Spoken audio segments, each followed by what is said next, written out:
Greg, 50 billion they trumpeted in defence spending. Sounds big, sounds exactly what we need. But you look at the budget papers last night, only 5.7 of that is in the 4-year forward estimates, which I think is pretty appalling. What's your takeout in a national security sense in the budget? Well, Peter, great to be with you. You've had a terrific program tonight, full of information about the budget. Look, I think this is in many ways the most scandalous failure of this government of all. Richard Marles ought to be prosecuted under truth in advertising legislation. So, two simple facts about the defence budget. First of all, Marcus Hellier from Strategic Analysis Australia, you know, the preeminent defence budget analyst in Australia, says defence has lost about 8% of its purchase power because of inflation. It doesn't get compensated for inflation. It does get compensated for currency movements. So under the Albanese government, we've had a real cut in defence spending.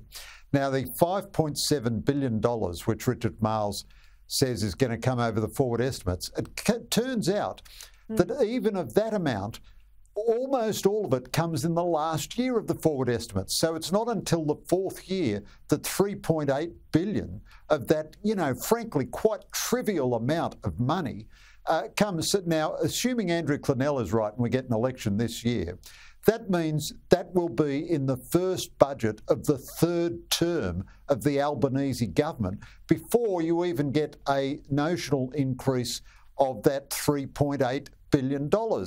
So all of these sky-high figures Richard Marles talks about, it's like a bad episode of Utopia.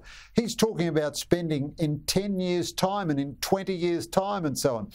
A small thing, the forecast that said he was going to go up to 2.4% of GNP in 10 years' time or something, it's come back to 2.3%. But none of that is real. It's all baloney. I am a bit mystified why the opposition doesn't eviscerate him more. I think it's because, frankly speaking, they had such a shocking record themselves in government, and they're going to have to make a real commitment about dollars themselves. But quite soon, NDIS will be a bigger expenditure item than defence. We're starting to spend billions of dollars on nuclear subs.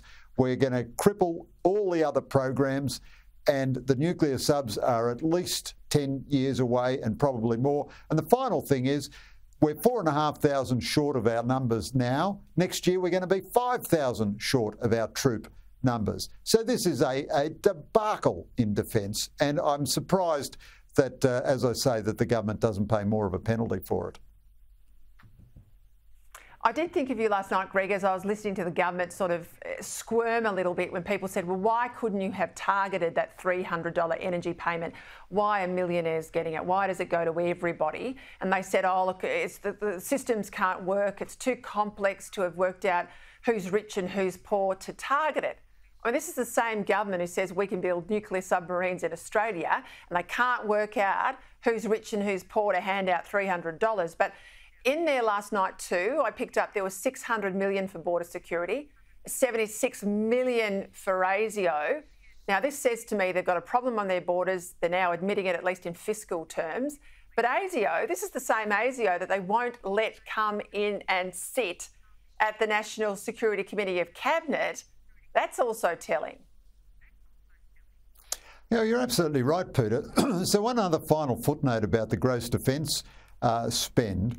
As you rightly say, the government is just spewing money out at the moment. It's like it's got fire hydrants going full pump, just spewing dollars out at enormous amounts. You know, between state and federal government, there's going to be $20 billion new money in the economy next year, and they won't increase defence spending by any meaningful amount at this moment. Now, in 5 or 6 years' time, we're going to be in a world of pain with debt and terms of trade not as good and everything, and yet they pretend that they're going to suddenly make heroic, massive increases in defence spending then. The increase to border security and ASIO is obviously something the government doesn't want to do because they honestly, like Joe Biden, they just don't believe national security is their issue. They're not going to get any votes out of it. The money doesn't go to their mates. And these are immediate increases in spending which they are being forced to make. You can see the beginning of the boats again. You can see the increase in the terror threat within Australia.